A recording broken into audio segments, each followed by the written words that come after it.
This story is titled, Family Who Abandoned Me Invited Me to My Sister's Wedding, but my father kicked me out saying I was embarrassment to the family, so I did this and their whole day flipped down.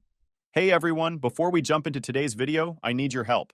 We've noticed the channel is losing some traction, and subscribing is one of the best ways you can support us. It's quick, free, and it helps us keep bringing you awesome content. Your support means the world. Let's keep this channel growing together. Thanks so much. Now let's start the video. So, after 7 years of radio silence, I got a wedding invite from my younger sister Claire. Yeah, that Claire. The golden child, the apple of my dad and stepmom's eye, the one I hadn't spoken to since cutting off the whole toxic mess that is my family. I mean, the sheer audacity, right? 7 years of nothing. No calls, no texts, no, hey, how's life? And suddenly, I'm invited to this big, fancy wedding? It wasn't just the invite, though.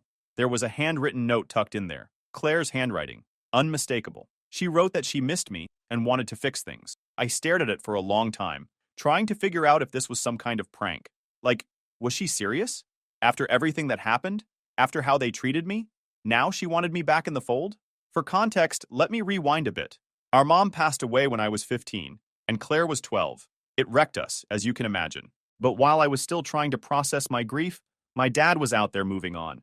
A year later, he remarried. Enter Denise, the stepmom from hell.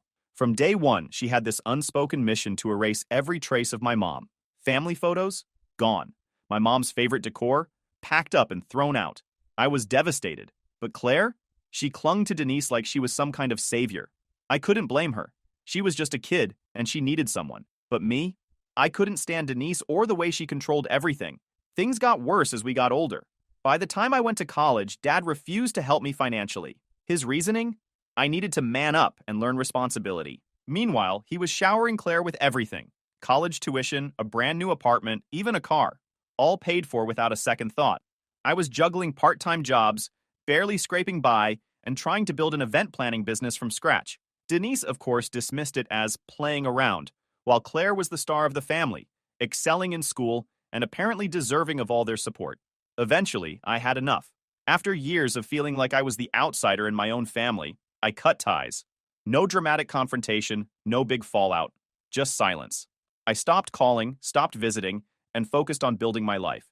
I threw myself into my work, and honestly, I thrived. My business grew beyond anything I ever imagined, and I was finally in a place where I didn't need anyone.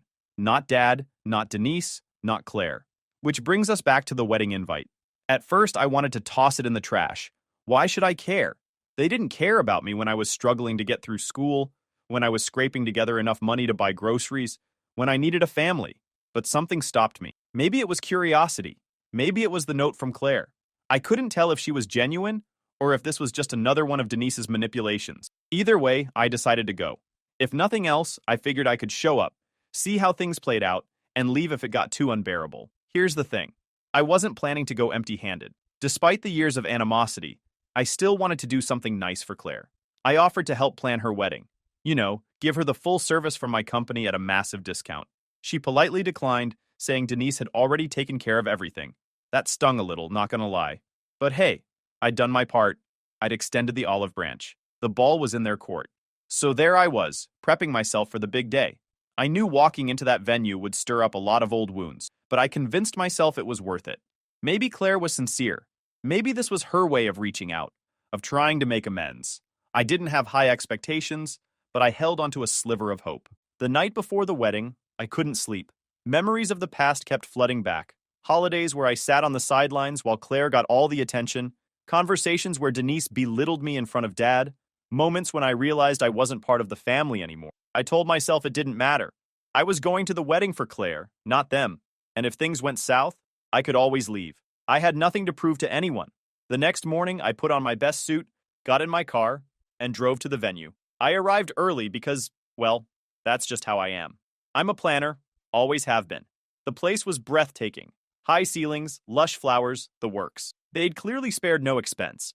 As I walked through the doors, I felt a mix of nerves and unease. This was my first time seeing my family in almost a decade. Would they welcome me? Ignore me? Tear me apart? I had no idea. When I spotted Claire, she looked radiant. She came up to me, gave me a warm hug, and thanked me for coming. For a moment, I thought, okay, maybe this won't be so bad. But then I saw Denise. She was standing off to the side, watching me like a hawk. Her smile didn't reach her eyes, and I could tell she wasn't happy I was there. "Welcome," she said, her voice dripping with fake sweetness. "Still running that little party business of yours?" I gritted my teeth and smiled back. "It's going well, thanks." She smirked, clearly unimpressed, and turned her attention to someone else. Classic Denise. I shook it off and found my seat. The ceremony was beautiful, I'll give them that. Claire looked genuinely happy, and for a while I forgot about all the tension. But deep down, I knew the peace wouldn't last. This was my family, after all. Drama was inevitable. Walking into the reception hall, I felt a knot tighten in my stomach. It wasn't the venue, because let's be real, the place was stunning. The chandeliers sparkled like something out of a magazine. The tables were set with silverware so polished I could see my reflection, and the floral arrangements looked like they'd been imported straight from heaven. No, the knot wasn't from the decor. It was from the inevitable. This was the first time I'd faced my family in nearly 7 years, and I knew what was coming. I made my way to the seating chart, scanning the list to find my name. The knot in my stomach turned into a sinking feeling when I found it. Table 14.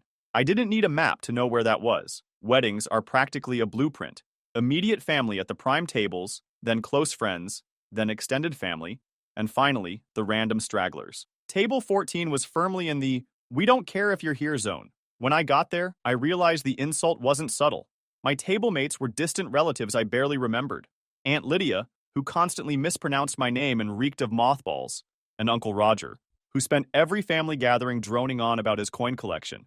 The other two people at the table? I didn't even know who they were. Meanwhile, I spotted Claire's friends and Denise's family, all cozied up near the dance floor. Dad and Denise were front and center, naturally, basking in their self-appointed VIP status. I couldn't help but laugh to myself. This was so on-brand for them. 7 years of no contact, and they still managed to make it clear I was an afterthought. Fine. I didn't come here for the seating arrangement. I came for Claire, or so I told myself. I tried to keep my cool. I poured myself a glass of water, glanced around the room, and pretended I wasn't bothered. But then, the first landmine of the evening walked straight up to my table.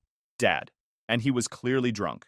Now I knew this wasn't going to be a pleasant interaction. Dad doesn't do pleasant when he drinks. He does loud, rude, and completely inappropriate. True to form, he slammed his hand on the table, making Aunt Lydia jump. "What the hell are you doing here, Matt?" he slurred.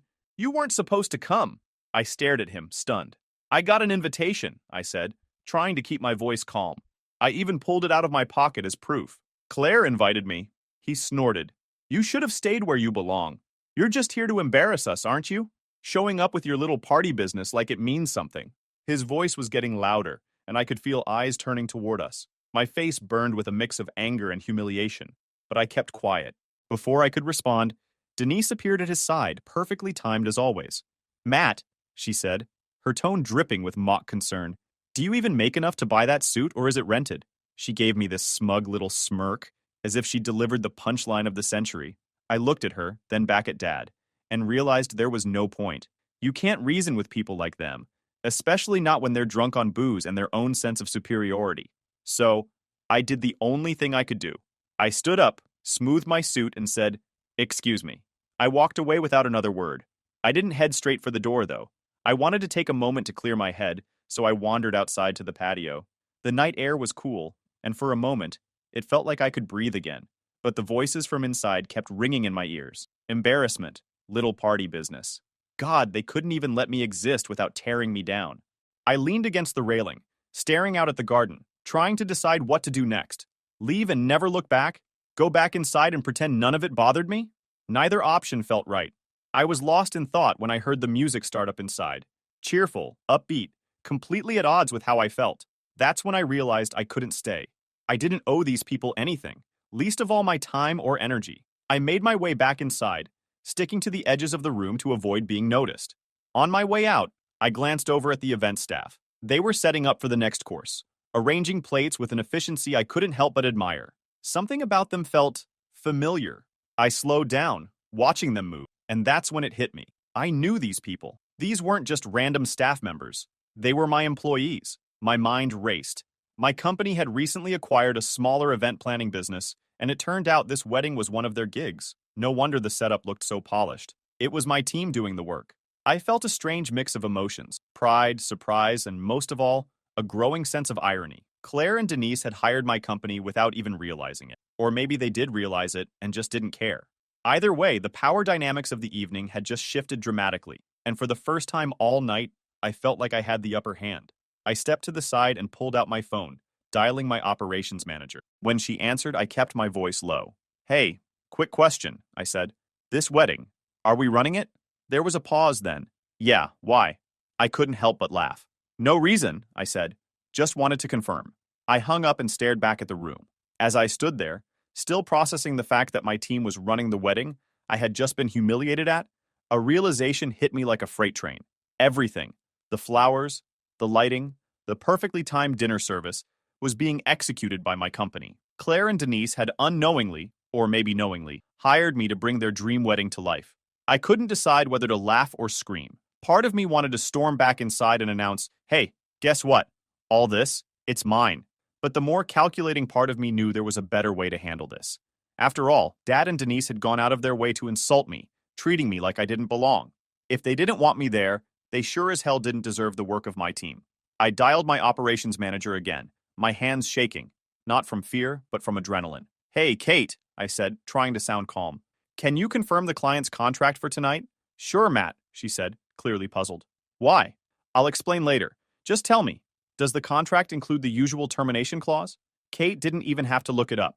Yep, hostile or discriminatory behavior towards staff or management gives us the right to terminate services immediately. Bingo.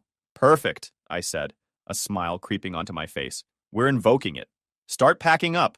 There was a pause on her end, and I could practically hear the gears turning in her head. Wait, what happened? She asked. Is everything okay?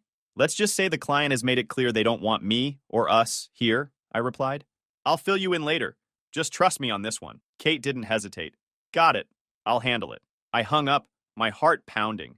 This was it. If Dad and Denise thought they could treat me like trash and still enjoy the fruits of my labor, they were in for a rude awakening. I wasn't doing this out of spite. Okay, maybe a little, but mostly because it felt like the right thing to do. I wasn't about to let them disrespect me while benefiting from my hard work. It wasn't personal. It was business. Back inside, the reception was in full swing. The music was playing, guests were mingling, and servers were bringing out the first course.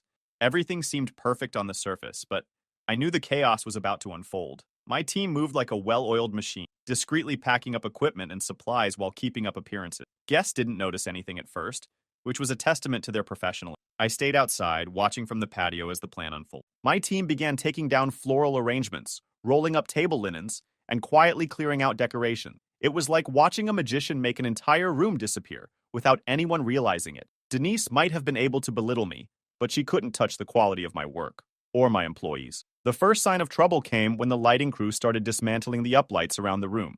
A few guests noticed, pointing and whispering to each other, but no one said anything yet. Denise, of course, was too busy holding court at her table to realize what was happening. Dad was nowhere to be seen, probably off nursing another drink. As more and more decorations disappeared, the whispers grew louder. Finally, one of the servers walked over to Denise and said something to her. Her face went from smug to furious in a matter of seconds. She shot up from her chair and marched across the room, heels clicking like gunshots against the marble floor. I could hear her from the patio. What's going on? Why are they taking everything down? The server looked genuinely terrified. I don't know, ma'am. You'll have to ask the event manager. That's when she spotted Kate, who was calmly directing the staff. Denise stormed over, her voice escalating with every step. What is this? What the hell are you doing? Kate didn't flinch. We're following the terms of the contract, ma'am. Services are being terminated due to hostile behavior toward our management. Denise blinked, stunned. What hostile behavior? Who even is your management? Kate gestured toward the patio where I was standing. Denise turned, her eyes narrowing as she saw me. I gave her a small wave, my expression as neutral as possible. She stormed outside, her face red with rage. You, she hissed. You can't do this. This is Claire's wedding, and this is my company, I replied, my voice calm. You made it clear earlier that you don't respect me or what I do. So why would you want my services? Her jaw dropped. You're doing this to punish me? To ruin Claire's wedding? I shook my head. This isn't about Claire. It's about the way you and Dad treated me. You can't humiliate me and then expect me to provide top-tier service. That's not how this works, Denise sputtered, trying to come up with a response. Before she could, Kate walked over and handed me a clipboard. We're ready to roll out, she said. Everything's packed. I nodded. Thanks, Kate. Great work as always. Denise looked like she was about to explode, but I didn't stick around to find out. I handed her my lawyer's card and said, "If you have any questions about the contract, feel free to reach out to our legal team. Have a great evening." And with that, I walked away, leaving her standing there speechless. The aftermath was even more chaotic than I anticipated. By the time my team rolled out, the reception hall was practically bare. The chandeliers still hung from the ceiling, but that was about it. No flowers, no table settings, no uplights. Guests were standing around, confused and whispering. Claire looked like she was on the verge of tears, and for a split second, I felt guilty. But then I reminded myself, this wasn't about her. This was about standing up for myself. The drive home from Claire's wedding should have been satisfying. I mean, I just orchestrated one of the most legendary mic drops of my life. But as the taillights of my team's trucks disappeared in my rearview mirror, I couldn't help but feel conflicted. This wasn't how I imagined the day going. Still, I knew I'd made the right call. For the first time in a long time, I stood up for myself, not just as a business owner, but as a person. And while the night didn't go the way I'd hoped, I wasn't going to let that stop me from moving forward. This was just the beginning. I didn't have much time to dwell on it, though, because the fallout began almost immediately. The first inkling of chaos hit my phone about 20 minutes into my drive. Text messages, missed calls, voicemails, all flooding in. Denise, predictably, led the charge with a string of angry texts. They were long and rambling, filled with accusations that I'd ruined everything and destroyed Claire's big day out of spite, each one more dramatic than the last. Denise wasn't just angry, she was furious. The kind of furious where every sentence ends in an exclamation point and the entitlement practically drips off the screen. "I can't believe you did this to Claire," she started. "You're a selfish, vindictive little boy who can't handle someone else being happy. You ruined this family's reputation. Do you have any idea how humiliating this is?" Oh, but she wasn't done. The messages went on and on, each one more unhinged than the last. She accused me of sabotaging the wedding out of jealousy, called me pathetic, and even demanded that I refund the entire cost of the event.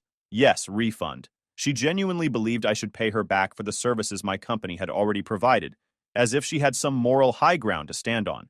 "You've embarrassed this entire family," she continued. "Do you know what people are saying about us now?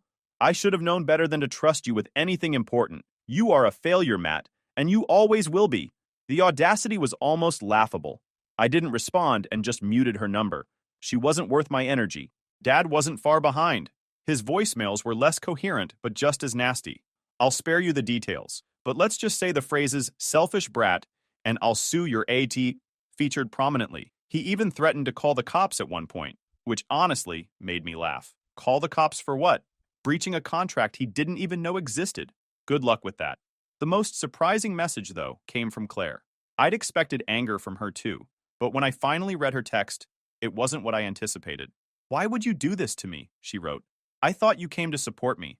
I didn't think you'd ruin my wedding." Oof, that one hit harder than I expected. It wasn't like Denise's venom or Dad's drunken tirades. This felt like genuine hurt. Claire and I hadn't been close in years, but I could still hear the pain in her words. I could tell she genuinely didn't understand why I'd made the decision I did. And honestly, I didn't blame her. Claire had always been caught in the middle of this mess. Denise had her claws in her from a young age, and Dad wasn't exactly the kind of parent who encouraged independent thought. Claire had grown up in the same toxic environment I'd escaped from, but instead of fighting it, she'd adapted to it. I wanted to respond to her, to explain my side, but I wasn't sure it would make a difference. For a second, I wondered if I'd made a mistake. But then I remembered why I'd made the call in the first place. The next morning, the situation escalated. Denise, true to form, couldn't let it go. She started calling people, family members, friends, anyone who would listen, and spinning the story in her favor. By noon, I'd already received texts from 2 aunts and a cousin, all asking me to explain what really happened. To save myself from repeating the same thing over and over, I sent out a blanket text to the handful of relatives I still semi-trusted. Long story short, I was insulted, disrespected, and treated like an outsider, so I terminated my company's services per the terms of the contract. If you have questions, ask Denise. If you want the truth, ask the venue staff. I'm done defending myself. One of my aunts responded almost immediately. "Good for you," she wrote. "We saw how Denise treated you at Thanksgiving 5 years ago. She's always been awful to you. I'm just sorry Claire got caught in the middle." Her support caught me off guard. I'd spent so many years assuming the entire family had written me off that I hadn't even considered the possibility that some of them might be on my side. It was a small comfort in the middle of a storm. Then came the unexpected fallout from the guests. By the afternoon, I started getting emails and inquiries, business inquiries. Apparently, word had spread among some of the wedding attendees about what had happened, and a few of them were impressed with how my team had handled the situation. One woman, who I vaguely remembered as a family friend of Claire's in-laws, reached out to say she admired the professionalism of my staff. "I heard what happened," she wrote, "and I just wanted to say your team handled everything with incredible grace. It was clear the issue wasn't with your company, but with the family. I'm hosting a charity gala in a few months and would love to work with you if you're available." Talk about a silver lining. I responded immediately, thanking her for her kind words and setting up a time to discuss the event. Within a few hours, I'd received 3 more similar emails from other guests. It was surreal. The same wedding I'd been accused of ruining was now turning into free publicity for my business. Denise's attempts to humiliate me had backfired spectacularly. Of course, Denise wasn't done. By evening, she'd escalated her campaign against me to the digital realm. I discovered she'd left a scathing review about my company online, accusing us of being unprofessional and unreliable. The review was filled with outright lies, claiming we'd arrived late, provided poor service, and abandoned the event without warning. Thankfully, I was prepared for this. I contacted my lawyer immediately, and within hours, we'd sent Denise a cease and desist letter, warning her that any further false statements would be treated as defamation. The review was removed the next day, and as far as I know, she hasn't tried to post anything else since. Denise had apparently decided to escalate her entitled tantrum to new heights. The next morning, while I was reviewing my emails, I got a call from my lawyer. "You're going to love this one," she started, her tone dripping with sarcasm. "Claire's family is threatening to sue you for breach of contract." I actually laughed out loud. "You're kidding," I said. "On what grounds?" "They're claiming you abandoned the event and caused irreparable damage to Claire's wedding," my lawyer replied. "They're demanding a full refund and additional damages for emotional distress." The absurdity of it almost made me spit out my coffee. Emotional distress? Because I enforced a clause they agreed to? That's rich. My lawyer chuckled. "Don't worry, Matt. This is nothing more than a scare tactic." Their lawyer, if you can even call him that, sent a laughably vague letter with no specifics. I'll draft a response, but they don't have a leg to stand on. A few days later, Denise's attempt at a lawsuit reached its next ridiculous stage. Their lawyer, who I later learned was one of Dad's poker buddies, sent another letter claiming my decision to terminate services had caused public humiliation and significant financial loss. He even threw in some inflated numbers for the supposed value of the event decorations and catering services. The best part? The letter also accused me of being malicious and vindictive for taking down the decor during the event. The plaintiff's family was subjected to public embarrassment, it read. The abrupt removal of event services tarnished the reputation of the hosts and caused irreparable harm to their social standing. I couldn't stop laughing as I read it. Denise was genuinely trying to paint herself as the victim in a scenario she'd entirely created. The irony was so thick you could cut it with a knife. My lawyer, however, was far less amused. "They're trying to throw mud at the wall and see what sticks," she said during our next call. "Their entire case hinges on the idea that you violated the contract, but the clause you invoked is ironclad. We'll respond formally, and I'll make it clear that pursuing this further will only waste their time and money." The legal back and forth dragged on for about 2 weeks. Denise and Dad kept pushing, likely because their lawyer didn't have the guts to tell them they had no chance of winning. Meanwhile, my lawyer was working behind the scenes to compile all the evidence we needed to shut this down for good. We had everything. The original contract, signed by Claire, which clearly outlined the termination clause. Witness statements from my staff, who had been present when Denise's hostile comments were made, and the pièce de résistance, security footage from the venue. The cameras had captured everything, including Dad's drunken tirade and Denise berating my team.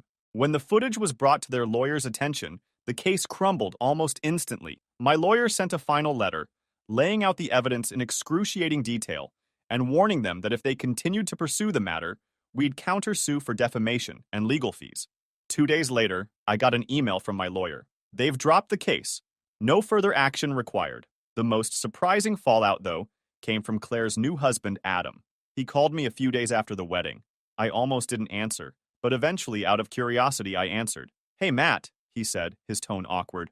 "I know Claire wants to talk to you," he continued. "She feels terrible about everything. She's just, I don't know, scared?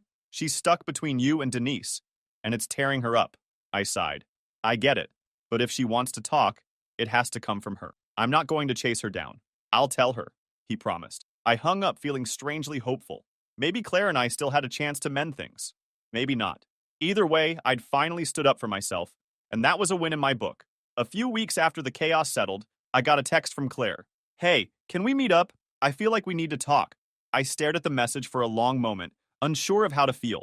On one hand, it was Claire reaching out. The same Claire who had stayed silent while Denise and Dad humiliated me at her wedding. The same Claire who had watched my company, the company I'd built from nothing, get insulted and then didn't say a word as I walked out. On the other hand, I couldn't shake the nagging doubt. What did she want from me now? Was this an actual olive branch? Or was she just here to smooth things over for her own sake? Against my better judgment, I agreed to meet her. Sure, let me know when and where, I replied. We met at a small cafe, one I used to go to back when I was starting my business. It was neutral ground, but I couldn't help but feel a tension in the air as I walked in. Claire was already there, sipping a coffee. She looked up and smiled, an awkward, forced smile that didn't quite reach her eyes. Hey, she said, gesturing for me to sit. Hey, I replied, taking the seat across from her. There was a long pause before she spoke. I'm really sorry about everything that happened at the wedding, she began. It got so out of hand, and I know Denise and Dad said some things they shouldn't have. I raised an eyebrow. Some things? She shifted uncomfortably in her chair. Okay, a lot of things, but you have to understand. They were stressed. Weddings are a lot of pressure, and emotions were high. It wasn't personal. I let out a bitter laugh. Not personal? Claire. They called me an embarrassment. They mocked my business, belittled me, and basically told me I shouldn't have been there. How is that not personal? She sighed, as if I was the one being unreasonable. Look, I'm not saying what they did was right, but you pulling out the way you did wasn't fair either. You ruined the reception, Matt. People are still talking about it. There it was, the real reason she wanted to talk. So this isn't about what they said or did, I said, my tone icy. This is about how it made you look. That's not what I'm saying, she replied quickly, though the defensive edge in her voice told a different story. I just think you could have handled it differently.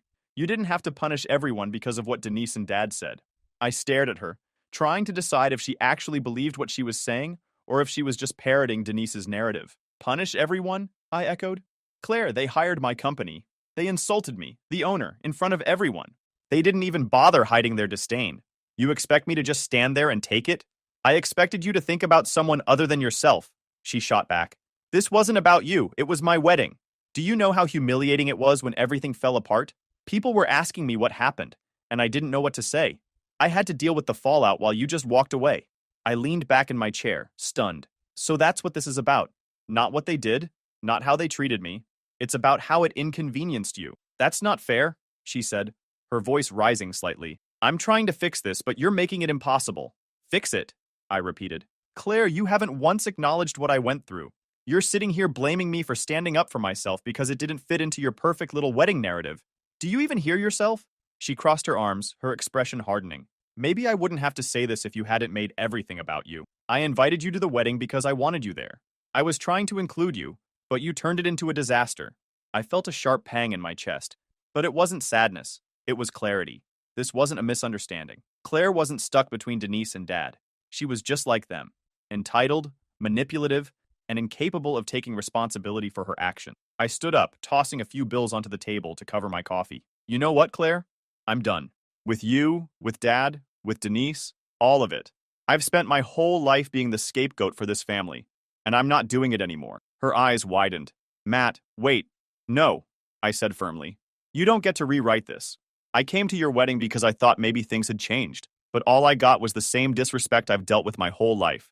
And now you're sitting here blaming me for having the audacity to walk away from it. I'm done, Claire. For good. She sat there, stunned, as I walked out of the cafe. That was the last time I spoke to Claire. She sent a few texts in the days that followed, but I didn't bother responding. There was nothing left to say. She'd shown me who she really was, and I believed her. As for Denise and Dad, I cut them out of my life completely, and it was the best decision I'd ever made. In the months that followed, my company thrived, thanks in part to the wave of new clients who'd been impressed by how professionally my team handled the wedding fiasco. Denise and Dad might have tried to tear me down, but all they did was make me stronger. And Claire? She became just another part of my past. I stopped wondering if she'd ever see things differently, because it didn't matter. Family isn't about blood, it's about respect, and none of them had shown me any. And honestly, I don't regret a thing.